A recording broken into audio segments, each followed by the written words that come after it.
Geno Atkins came on strong against Vandy last week. 4 solo tackles, 4 assists. Right on the nose this time of the center. Dead ball. False start.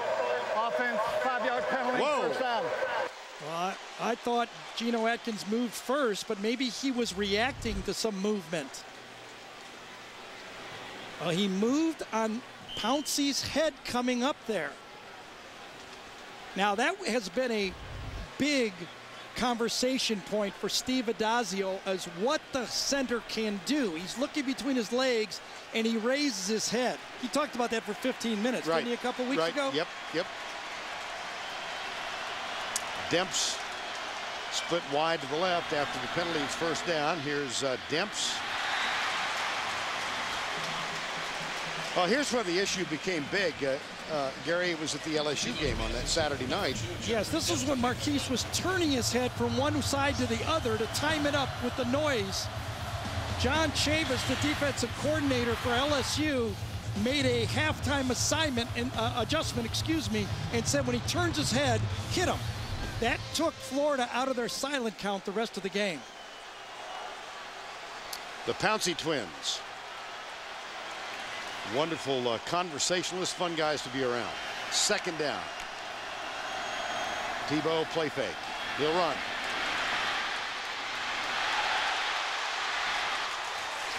Cut down as he gets short of the first down. Was that designed, or did he take off? I think this was him just taking off. He didn't like the coverage. Only a 3-man rush here. He did not have the look he wanted, and I think he just said, only 3 guys running, let me just find a place to pick up a positive play. The offensive linemen weren't going downfield, so they didn't know he was going to run. Yep. That's a gain of 12. It sets up a 3rd and 3. Riley Cooper, sans helmet. 3rd and 3. This used to be Tebow's down. Absolutely. And he'll throw it this time. Maybe. No, he'll run and he'll pick up a first down at the 40-yard line. Remember Matt Jones was a wide receiver and a running quarterback, 6'6", basketball player at Arkansas? Well, with these 2 runs, Tim Tebow has now passed Matt Jones as the most prolific running quarterback in SEC history. And after this play, I saw Tebow raise his hand up to Prince Miller and say, nice tackle, help me up. And Prince Miller said, nope, and walked away. Get yourself up. Yeah, Brandon James. Get yourself up, Superman. Yep. Watch Tim reach up. Prince Miller, good tackle, puts his hand up. Prince Miller shakes his head and said, you're on your own. We're trying to wear you down, Tim. I think I know the answer, but I'm going to ask the question. Who do you like best in that circumstance? Well, it's not going to be a fight, I'll tell you that. No. No, I just mean, you know what I mean. It is physical. Well, here's Rainey. Caught and dropped, and a flag is down. Yeah, this one was inside on Jeff Owens. He turned around right away and said, I got held on this play. And the officials agree.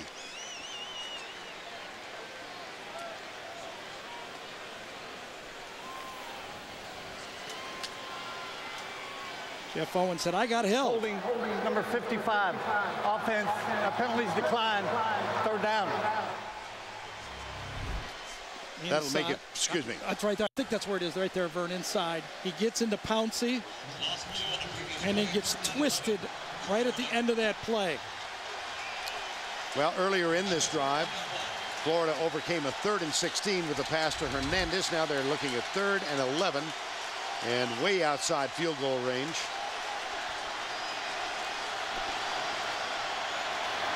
Rush from the outside. Tebow steps up off balance as he lets it go.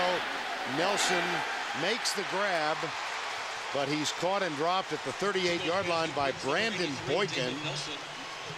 And that will bring up 4th down.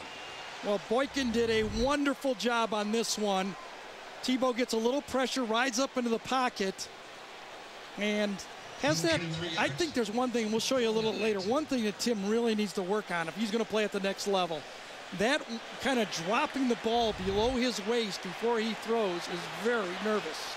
Career long set against Arkansas 51. This is from 56 yards, and it's got a chance. It's good.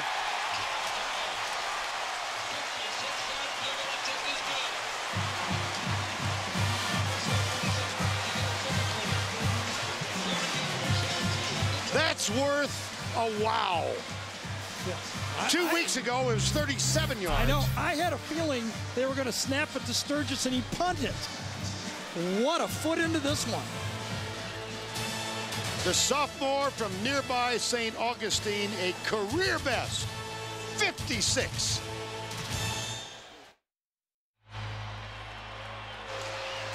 Obviously, Mark Richt thought maybe Urban Meyer had something up his sleeves, too, with a punt, because he put Logan Gray, his sure-handed backup quarterback, who's the #2 punt returner back there, just in case it was one of those punts, direct snaps to the kicker, but no. I mean, he made this by 10, Vern. Yes. Well, we were talking about the equanimity with which he met the game-winning field goal against Arkansas. There was no calmness about this one. Second longest in school history. Go back 25 years to 1984, and Chris Perkins nailed one from 60 yards. The ball's really flying here, isn't it? I mean, it's down to the goal line again. Yeah. This is Boykin. As we mentioned, he's got 2 of 100 yards this year. The first against South Carolina and then against Tennessee. And that was a 37-yard return, and Will Hill makes it. You really have to admire Georgia. They have not taken a half a step back in this football game. They've had a lot of tough things happen to them this year. That Vanderbilt win kind of got them going again, and it looks like the bye week has really rejuvenated them. Started out, remember, 14-0, and they roared back. Yeah, Florida scored easily on its first 2 drives. The second one was 92 yards long. Here's Cox. Goes deep. Watch out. Almost picked off. Aerial coverage of the SEC on CBS is provided by DirecTV. Hot day in Jacksonville. Game time temperature was 86. Vern, Brandon Spikes almost caused an interception here. He shakes off the fullback and gets right into Joe Cox's face, and then smartly doesn't get a penalty. Cox 6 of 9 for 100. It's 2nd and 10. Caleb King is now the 3rd running back for Georgia.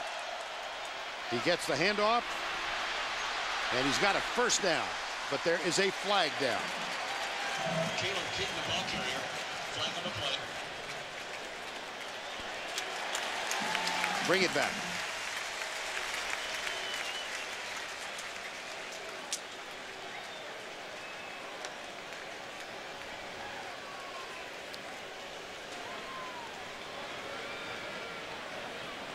During the run, holding number 71 offense.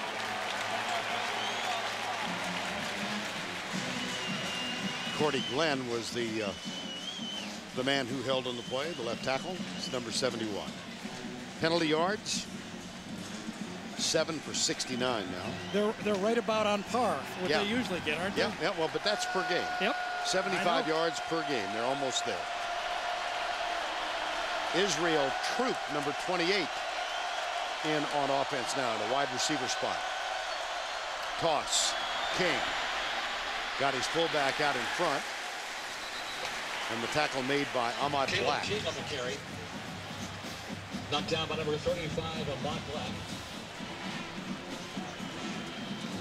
Well, if you're going to run the ball up the middle against Florida, you must block number 51, left side of the screen, and Sean Chappis fits up on him, hits him once, and then just keeps coming back and staying with it again. 3rd and 12. Joe Cox must be very, very careful here. Punt's not the worst thing.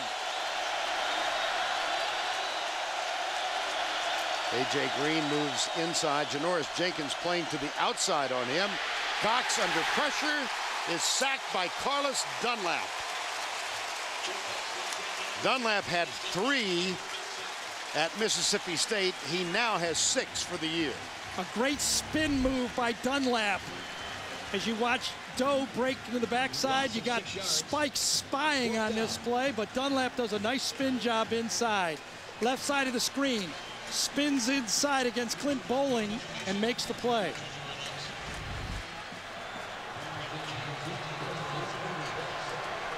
Now Drew Butler, leader in the country in punts, 49 plus. See if he booms this one. He does. Wow. Backs Brandon James up to the 15-yard line, but he does have a chance for his longest return of the year, a clean block to get him open down the left side. That's a 61-yard punt, 20 on the return. Drew Butler will add to his average. He's the son of Kevin. Interesting guy. At his exit interview, Mark Richt said he asked him, "What are your goals for the offseason?" He said, "I want to get buffed and tanned." Tim Brando in New York, coming up with the Geico halftime report. Spencer, Tony, and I will get you caught up on all of today's action, including Ricky Stanzi of Iowa threw 5 picks, but 2 touchdowns in the 4th quarter to rally the Hawkeyes. Iowa remains undefeated by beating Indiana. Back now to Georgia and Florida. All right, thank you, Tim. 17-10, 25-26 7 years ago. The Georgia kicker was Kevin Butler. That's his son, Drew, on the left. And the snapper, that's Butler on the right, I'm sorry. And the snapper was Dr. Mitch Fricks. Well, here we are, 2009. On your left is Ty Fricks, who is a biomedical engineering major. And here's his dad, Dr. Mitch Fricks. What do you do, buy a whole section of seats around him?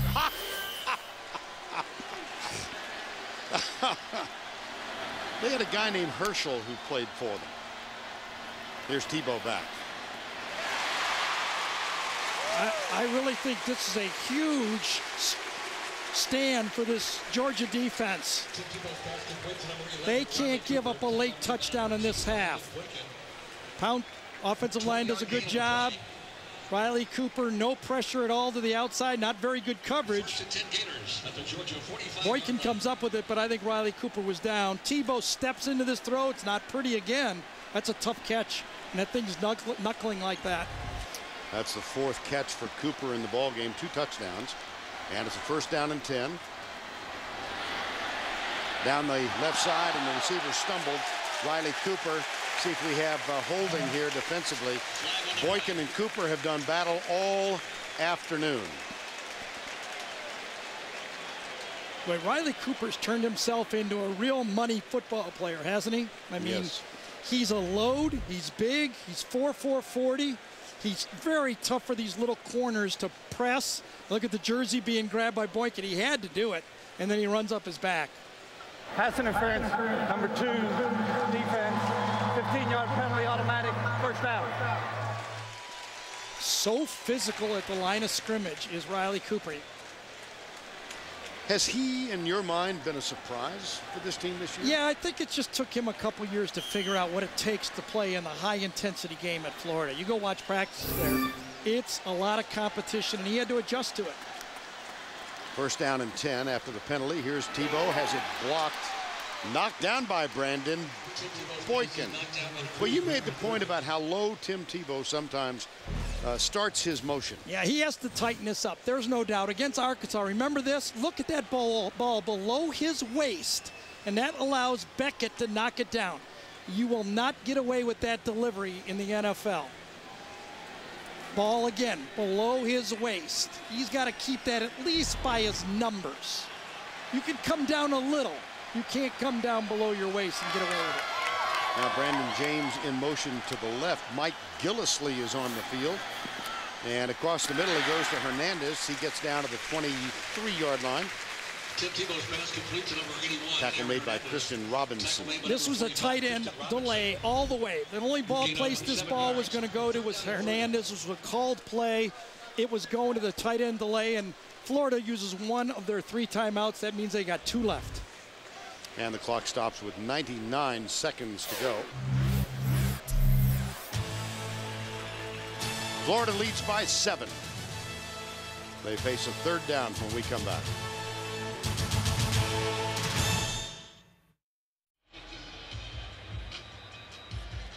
Okay. 99 seconds to go, 17-10 as we near the end of the half. How about last week, the end of the half? Well, very similar to right now. Florida, if they stick it in the zone, end zone against Mississippi State, it's probably a rout.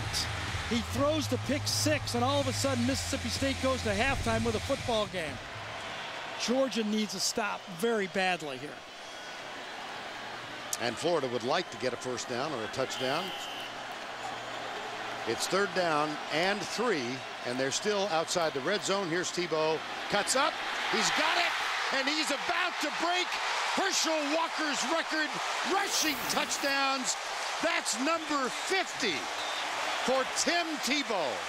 And it comes in the Georgia-Florida game, and he breaks Herschel Walker's record. And he'd like to keep the ball. I don't blame him. I mean, this guy today is 14 for 18 throwing. It might not always be pretty, but this was a called trap play inside, and he took that ball right up the gut. I don't know if Georgia had an all-out blitz on, but they had nothing in the 2nd layer. Sturgis good with the extra point. Remember when he talked with Tracy before the game? He said, how cool would it be to break the record in this game? Just to be in the same conversation with Herschel Walker is cool, isn't it? Yeah, inside trap play that time, set up by Tebow, and there's no 2nd layer for Georgia. Willie Martinez must have sold out on the blitz. Herschel set the record in 3 years, Tim in 4. We'll be right back.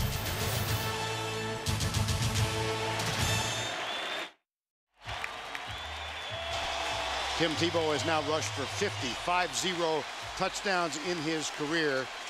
His mom and dad had their first date at this game in 1969. They brought Tim to his first Georgia-Florida game when he was 4 years old. He said he doesn't remember it.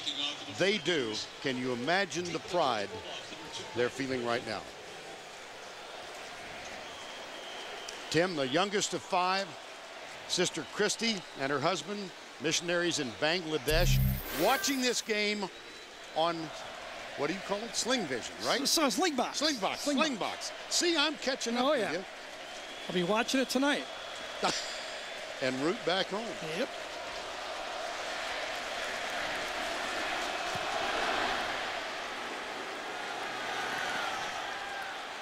Taken, Boykin.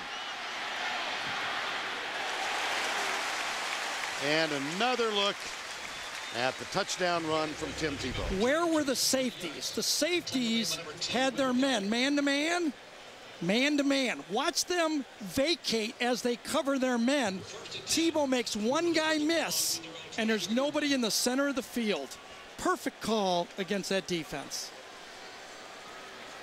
See that, Bernie? I mean, he was geared in on Demps. Right. He didn't even see Tebow having the ball. Right. There's something we didn't see last week. 1st down. Caleb King is the running back. And after Georgia, whoa, watch out, fumble. Recovered by the Bulldogs.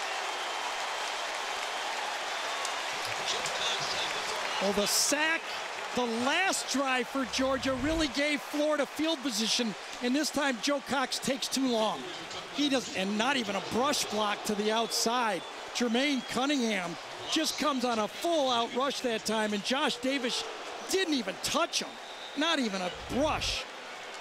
5th sack of the year for Jermaine Cunningham, 22nd for Florida, and Florida uses a timeout. After the sack, they're looking at 2nd and 19.